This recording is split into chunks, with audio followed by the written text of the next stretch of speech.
Hello friends, welcome to polytechnic Pathshala. इस video में हम लोग जो है स्ट्रेस एंड स्ट्रेन का न्यूमेरिकल सॉल्व करेंगे। तो न्यूमेरिकल की आपकी 4-5 वीडियो आएगी जिसमें हम लोग हर एक टॉपिक पे जो है न्यूमेरिकल को सॉल्व करेंगे। तो ये आपका बहुत सारे बच्चे जो है प्रेशर वाला न्यूमेरिकल सेंड किए थे और इससे संबंधित न्यूमेरिकल पूछ रहे थे। तो इससे संबंधित प्रेशर और पिस्टन यानी आईसी इंजन से रिलेटेड जो भी न्यूमेरिकल हैं वो इस वीडियो के माध्यम से सॉल्व हो जाएंगे। और साथ ही साथ शियर स्ट्रेस से संबंधित भी न्यूमेरिकल इस वीडियो में सॉल्व करवाया जाएगा। तो आप लोग जो है पूरा वीडियो में बने रहिएगा। तो क्वेश्चन हम लोग पढ़ते हैं। पहले क्वेश्चन आपका लिखा क्या गया है। क्वेश्चन की अगर हम लोग बात करें, क्वेश्चन आपका है कि किसी भाप इंजन में पिस्टन का व्यास दिया हुआ 25 सेंटीमीटर है। संयोजक दंड को हम लोग बोलते हैं कनेक्टिंग राड। इसको क्या बोलते हैं? Connecting rod. आपका यहाँ पे लिखा हुआ है, यहाँ पे देखिए लिखा हुआ है कनेक्टिंग राड की लंबाई दिया हुआ है 1.5 मीटर। इसकी लंबाई दिया 1.5 मीटर है तथा इसकी अनुप्रस्थ काट का क्षेत्रफल, इसका जो क्रॉस सेक्शनल एरिया है वो 20 सेंटीमीटर स्क्वायर है। और यदि सिलेंडर में भाप का अधिकतम दाब दिया है 4 न्यूटन पर mm स्क्वायर हो तो संयोजक दंड की लंबाई में कमी तथा प्रतिबल ज्ञात कीजिए। संयोजक दंड की लंबाई में कमी निकालना है और प्रतिबल निकालना है। ये न्यूमेरिकल एक बच्चा पूछा हुआ था जिसको मैं सॉल्व करवाने जा रहा हूँ। तो यहाँ पे सबसे पहले हम लोग फिगर के माध्यम से इस प्रश्न को समझने का प्रयास करते हैं। तो यहाँ पे देखिए हमने एक कनेक्टिंग राड का एक डायग्राम बनाया हुआ है। कनेक्टिंग राड कर रहा हूँ आईसी इंजन का। तो आईसी इंजन के डायग्राम में यहाँ पे अगर हम लोग बात करें तो ये आपका आईसी इंजन है। ये आपका क्या है? ये आपका है, हो गया आईसी इंजन। अब आईसी इंजन में जो है ये आपका है पिस्टन। ये क्या है? पिस्टन है। पिस्टन जो आपका होता है ये पिस्टन है। पिस्टन जो आपका होता है इस पे लगता है प्रेशर। चाहे भाप इंजन हो, चाहे डीजल इंजन हो, चाहे पेट्रोल इंजन हो, पिस्टन पे क्या लगता है? प्रेशर लगता है। और प्रेशर के कारण आपका पिस्टन जो है आगे पीछे गति करता है। और ये कनेक्टिंग राड जो है कर्वी लीनियर मोशन करता है। ये कनेक्टिंग राड मतलब होता है, हिंदी होता है इसका संयोजक दंड। इसी का हिंदी क्या होता है? संयोजक दंड होता है। तो संयोजक दंड भी लिख सकते हैं। और ये वाला रोटरी मोशन करता है, इसको हम लोग बोलते हैं क्रैंक। क्या बोलते हैं? क्रैंक बोलते हैं, हिंदी में भी क्रैंक कहते हैं। तो प्रश्न में दिया क्या गया है? दिया है आपका, पहले हम लोग लिख लेंगे गिवन दैट क्या क्या दिया, क्या पूछ रहा है। तो प्रश्न आपका सॉल्व करना आसान हो जाएगा। पिस्टन का डायमीटर, ये पिस्टन है इसका डायमीटर मतलब यहाँ से यहाँ तक आपका क्या है डायमीटर, ये वाला, ये आपका डायमीटर है। पिस्टन का डायमीटर दिया हुआ 25 सेंटीमीटर। तो जो भी आपका स्ट्रक्चरल मैकेनिक्स या मास में जो भी आपका लेंथ का यूनिट आप लोग यूज करेंगे, हमेशा चाहे मीटर दिया हो, चाहे सेंटीमीटर दिया हो, चाहे कोई भी दिया हो, हमेशा उसको एम में कन्वर्ट करिएगा। तो आ गया 250 mm स्क्वायर।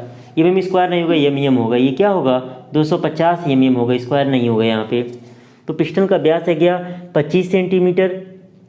कनेक्टिंग राड की लंबाई अगर हम लोग बात करें तो ये आपका 1.5 मीटर। तो ये आपका हो जाएगा 1500 mm, क्योंकि 1 मीटर में होता है 1000 mm होता है। तो 1000 से गुणा करेंगे तो 1500 mm आपका आ जाएगा।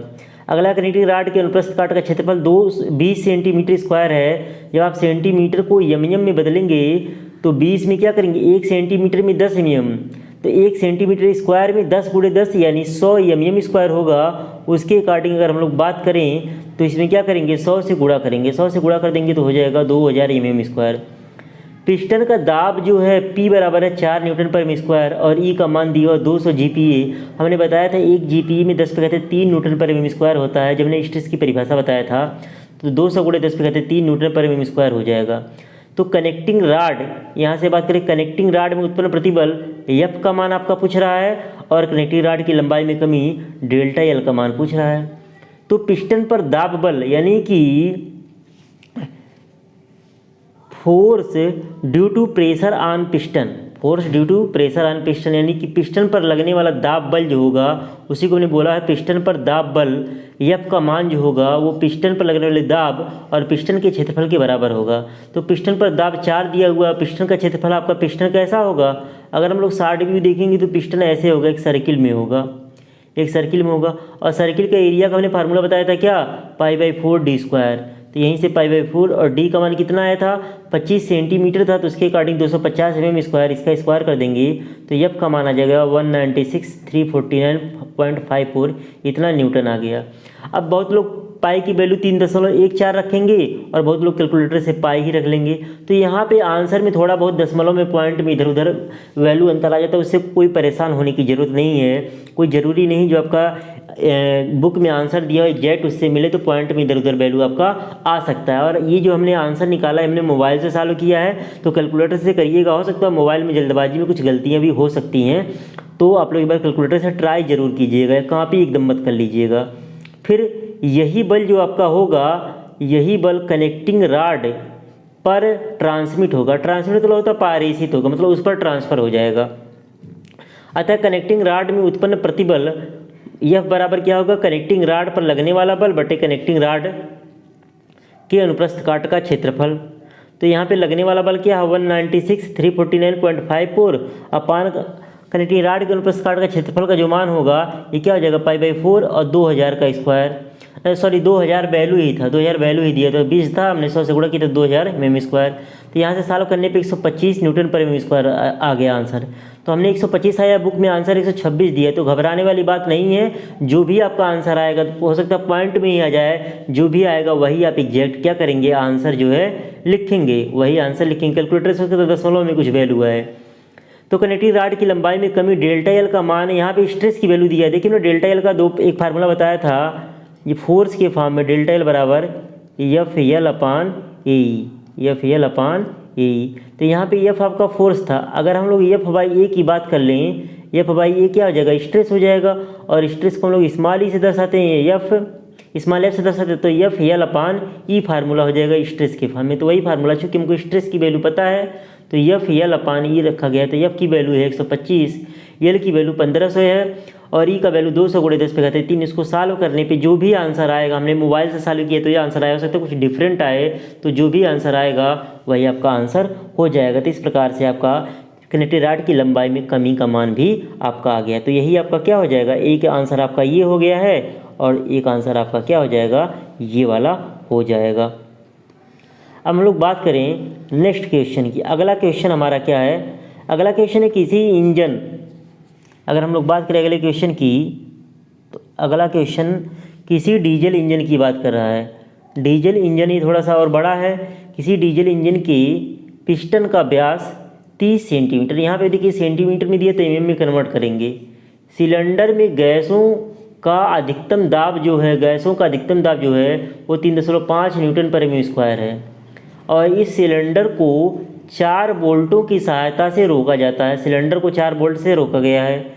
यदि प्रत्येक बोल्ट का व्यास 2.5 सेंटीमीटर तथा लंबाई 70 सेंटीमीटर हो, बोल्ट का व्यास दिया हुआ, बोल्ट की लंबाई दिया हुआ है, तो प्रत्येक बोल्ट में अधिकतम तनाव प्रतिबल और लंबाई में वृद्धि करती है। तनाव प्रतिबल पैदा होगा तो लंबाई में वृद्धि होगी, और बोल्ट के लिए ई का मान दिया हुआ 2 × 10⁵ न्यूटन पर mm स्क्वायर। चलिए इसको सॉल्व करते हैं।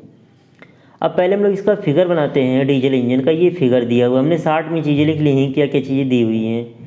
तो ये आपका क्या हो गया, ये आपका डीजल इंजन का जो फिगर हो गया, ये आपका डीजल इंजन हो गया। ये भी क्या होता है, डीजल इंजन आपका आईसी इंजन ही है, तो ये आपका डीजल इंजन हो गया। ये वाला पोर्शन क्या है, ये वाला पोर्शन पिस्टन है, और इस पर पिस्टन पर क्या लग रहा है, प्रेशर लग रहा है। पिस्टन पे क्या लग रहा है, प्रेशर लग रहा है। पी का मान हमने लिख दिया बगल में 3.5 न्यूटन पर mm स्क्वायर दिया हुआ वैल्यू। और ये वाला चीज़ ये क्या है, यही कनेक्टिंग राड है, CR से लिख रहे हैं कनेक्टिंग राड है, और ये हिस्सा क्या है, क्रैंक है। ये हिस्सा क्या है, क्रैंक है। तो क्या क्या दिया हुआ, गिवन दैट क्या क्या दिया, डी पिस्टन मतलब डायमीटर ऑफ पिस्टन। पिस्टन का व्यास पूरा हिंदी में लिखेंगे तो पिस्टन का व्यास बराबर 30 सेंटीमीटर बराबर 300 mm। 1 सेंटीमीटर में चूंकि 10 mm होता है तो 10 से गुणा करेंगे 300 mm आ जाएगा। पी का मान 3.5 न्यूटन पर mm स्क्वायर।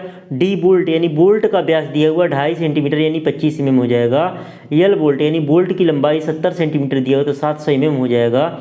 और नंबर ऑफ बोल्ट की संख्या 4 है, क्योंकि जो आपका पिस्टन पर बल लगेगा वही बल चारों बोल्ट मिलकर के सहन करेंगे। तो एक बोल्ट द्वारा जो सहन किया जाने वाला बल होगा पिस्टन पर लगने वाले बल का क्या हो जाएगा, चौथाई हो जाएगा। इसको कहीं बांध करके रोका गया होगा 4 बोल्टों से, उतना डिटेल डायग्राम नहीं बना हुआ है। तो गैस के द्वारा पिस्टन पर आरोपित बल जो का मान होगा दाब गुणे पिस्टन के क्षेत्रफल के बराबर होगा। तो यहाँ से अगर हम लोग बात करें तो दाब का मान 3.5 है, पिस्टन का क्षेत्रफल π/4, पिस्टन का एरिया 300 का स्क्वायर है, डायमीटर 300 का स्क्वायर, सॉरी 300 डायमीटर है mm में, 300 का स्क्वायर। तो इसको सॉल्व करेंगे तो 24,7255 न्यूटन आ जाएगा। न्यूटन में वैल्यू आ गया। तो यही बल सभी बोल्ट मिलकर सहन करेंगे।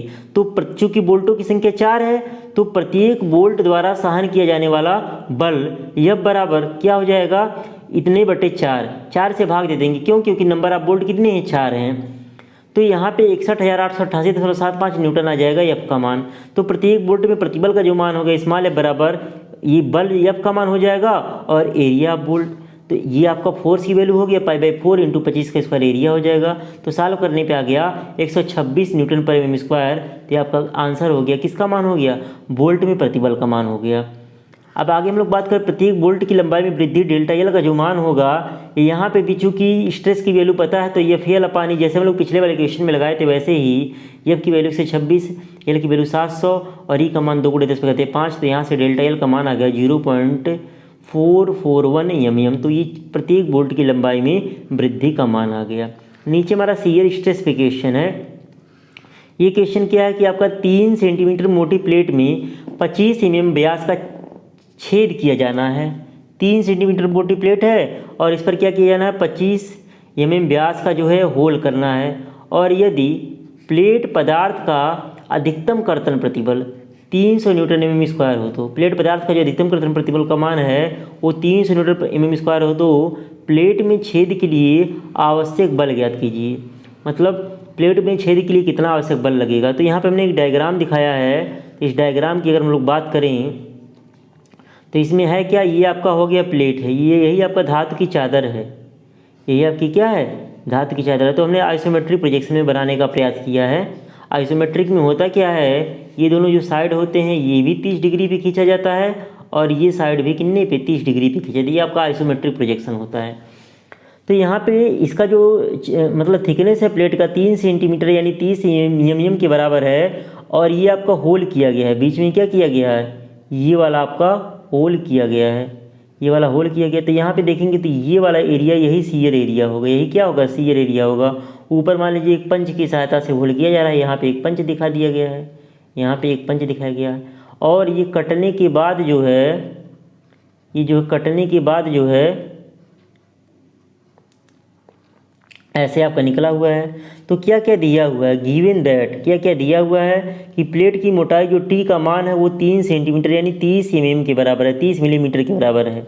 और छेद का जो व्यास है डी बराबर जो है वो 25 mm, टी आपका 30 mm हो गया और डी का मान जो है ये 25 mm के बराबर हो गया। यानी ये जो आपका होल किया जा रहा है इसका डायमीटर है, इसका डायमीटर कितना है, 30 mm के बराबर है। ये बनाना नहीं है, जो फिगर बनाया गया वही बनाइएगा। और प्लेट पदार्थ का कर्तन प्रतिबल एफ का मान दिया हुआ है, ये कितना है आपका 300 न्यूटन पर mm स्क्वायर है। तो हम लोग जानते हैं बल बराबर क्या होता है, प्रतिबल गुणे क्षेत्रफल। तो प्रतिबल गुणे कर्तन क्षेत्रफल यहाँ पे लेंगे। तो देखिए आपका इस फॉर्म में जो है कट के निकल रहा है, इस फॉर्म में जो है कट के निकल रहा है। तो ये वाला हिस्सा जो होगा, यही वाला हिस्सा ये एक सिलेंडर के आकार का है। तो अगर इसको फैलाएंगे, इसको काट करके अगर फैला दीजिए, इसको यहाँ से मान लीजिए काट करके से फैला दीजिए तो आपका ऐसे फैल के जाएगा, फैल के ऐसे जाएगा।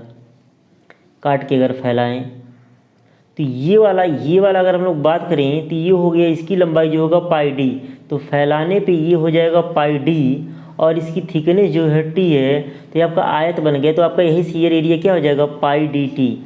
तो एफ में स्ट्रेस में पाई डी टी से क्या करेंगे हम लोग, मल्टीप्लाई करेंगे। तो कैपिटल एफ बराबर हो गया 300 गुणे पाई, डी का मान 25 है और टी का मान 30 है। तो यह बराबर हो गया 706858.347 इतना न्यूटन आ गया। तो यह का मान आ गया 706.86 किलो न्यूटन के बराबर आ गया, इतने किलो न्यूटन के बराबर आ गया। तो यही आपका क्या हो गया, शियर फोर्स का मान आ गया। तो कभी कभी प्रश्न में कैपिटल एफ यानी कि फोर्स का मान दिया रहेगा, आपका क्या दिया रहेगा, फोर्स दिया रहेगा और आपका ये दिया रहेगा, ये दिया रहेगा और आपका स्ट्रेस पूछेगा। क्या करेगा, स्ट्रेस पूछेगा। तो क्या करेंगे, स्ट्रेस जो आपका होगा तो फोर्स दिया ही रहेगा तो स्ट्रेस बराबर क्या हो जाएगा, फोर्स अपान एरिया हो जाएगा। और एरिया हमेशा क्या लेंगे, यहाँ पे इस टाइप का जो प्रश्न रहेगा वहाँ पे हमेशा एरिया क्या लेंगे, पाई डी टी लेंगे। तो इस प्रकार से न्यूमेरिकल को सॉल्व करेंगे तो आपके न्यूमेरिकल सॉल्व हो जाएंगे। नेक्स्ट वीडियो में हम लोग दूसरे टाइप का न्यूमेरिकल सॉल्व करेंगे।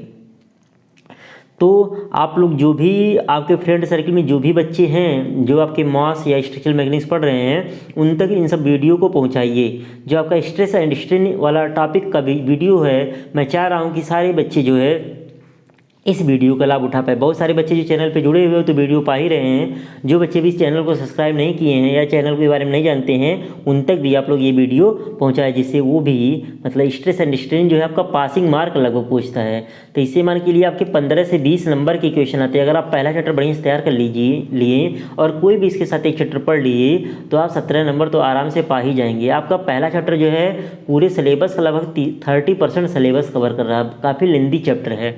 और आपका लगभग के लिए 25+ वीडियो में ये या 22 वीडियो या आपका 22वां वीडियो ये 25+ मान की 26-27 वीडियो में आपका चैप्टर कंप्लीट होगा।